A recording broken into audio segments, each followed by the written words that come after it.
Bienvenue dans notre émission Sors ta toile.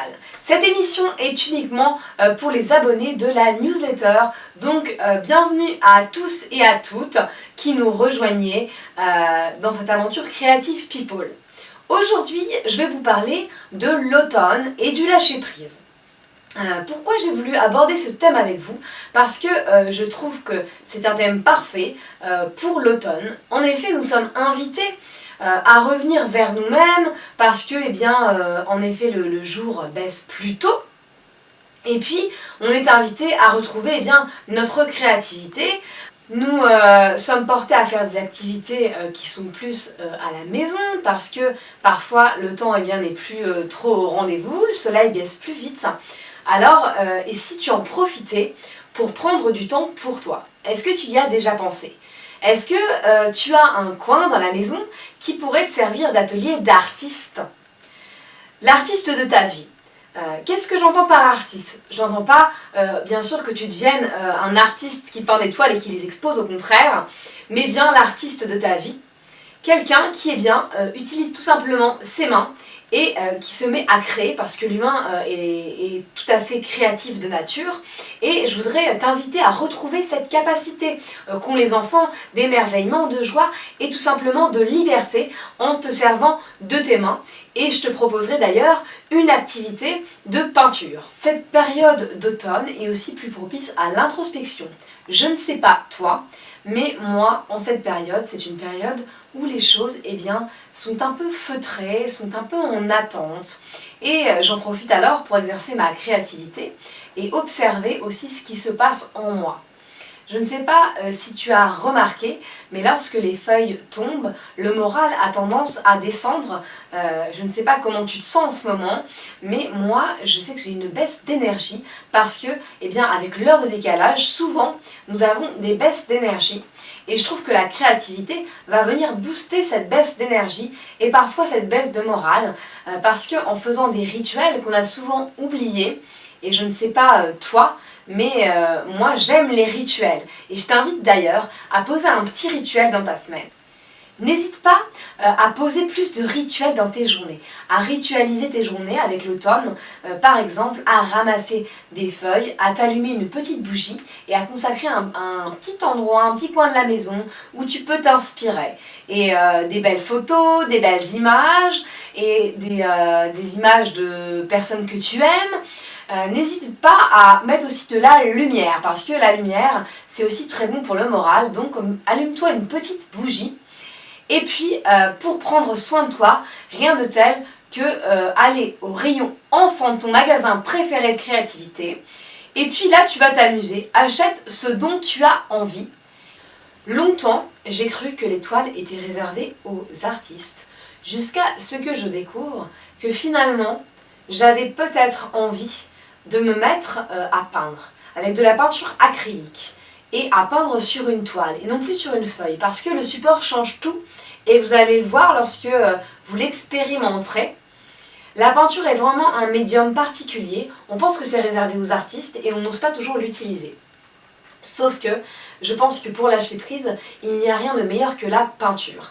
Dans notre vie, notre mental nous contrôle et agit beaucoup sur ce qu'on va faire et les projets qu'on va élaborer.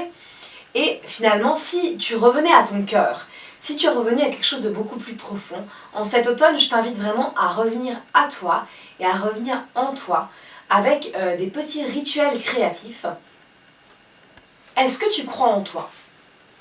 Qu'est-ce que tu te dis à propos de toi-même? Quelles idées tu as à propos de toi-même? Essaie de voir quel blocage tu as par rapport à cette idée d'un artiste et d'une toile. Deviens vraiment l'artiste de ta vie en laissant aller ton pinceau sur la toile. Moi, je n'ai jamais pris aucun cours de dessin et en prenant une toile devant moi, je me suis demandé ce que j'allais faire et puis les idées sont venues assez vite. Finalement, j'ai commencé le fond de ma toile et puis me sont venues des couleurs et ensuite des formes. Je me suis surprise à dessiner parce que je pensais faire une œuvre qui ne ressemble à rien. Et d'ailleurs, j'aime faire quelque chose qui ne ressemble à rien et j'aime dessiner aussi. Lorsqu'on se fait confiance, essaie-le. Si tu te fais confiance, alors tu vas réussir à produire quelque chose sur la toile et tu vas même en être surpris. Alors nous allons nous lancer dans un exercice de peinture complètement spontané. Mais avant, Marina a quelque chose à te dire. Je te propose de choisir un moment de tranquillité. Un moment de tranquillité avec toi-même. Choisis un moment qui est bien pour toi, où tu te sens bien. Dans la journée, tu peux mettre de la musique, mettre des bougies, mettre une lumière tamisée qui te correspond et autorise-toi à créer. Ensuite, ce que je te propose, c'est de faire de la visualisation. Alors tu peux faire une petite méditation, revenir à ton corps, t'asseoir tranquillement, respirer, sentir ton souffle, accueillir tes émotions et ce qui vient dans le moment présent. Ça t'aidera aussi à libérer ta créativité. Et ce que je te propose aussi, c'est grâce à la créativité de retrouver ton enfant intérieur. Parfois, nous oublions notre enfant intérieur, il est très loin. Et puis finalement, quand on touche à la créativité, on se retrouve comme un enfant à peindre, à jeter de la peinture, à être créatif et finalement à lâcher prise, à ne pas écouter notre mental qui pourrait émettre des jugements sur ce qu'on est en train de faire. Et la créativité n'est pas réservée aux enfants, elle est aussi réservée aux adultes. Alors amusez-vous avec la toile et cet exercice va vraiment vous procurer un sentiment de sécurité intérieure. Pour l'avoir expérimenté, c'est ce que j'en ai retenu et puis un profond lâcher prise. Alors je vous propose de faire ensemble l'exercice créatif de lâcher prise. Alors, je vous donne des petits conseils avant de commencer. Moi, j'ai pris une palette pour mettre mes peintures. J'utilise les peintures donc acryliques parce qu'elles sèchent assez rapidement et c'est pas mal, c'est vraiment une bonne utilisation. Après, vous pouvez, mais vous n'êtes pas obligé d'acheter du gesso pour faire vos fonds de toile, c'est pas mal. Pour mélanger à l'acrylique, c'est vrai que ça donne un bel aspect.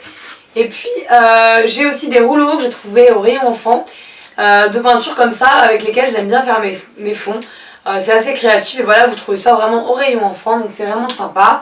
Et puis vous avez des pinceaux de plusieurs sortes, ça dépend ce que vous voulez utiliser comme pinceau. Moi j'ai une petite brosse à dents pour m'amuser parce que parfois j'aime projeter de la peinture comme ça avec ma brosse à dents, donc si vous gardez une brosse à dents usagée. Et puis ça c'est de la toile qui peut se coller sur un autre support parce que parfois j'aime bien aussi créer avec ça. Vous pouvez prendre un tableau ou encore une toile un peu plus plate pour créer, comme ça prend aussi un peu moins de place.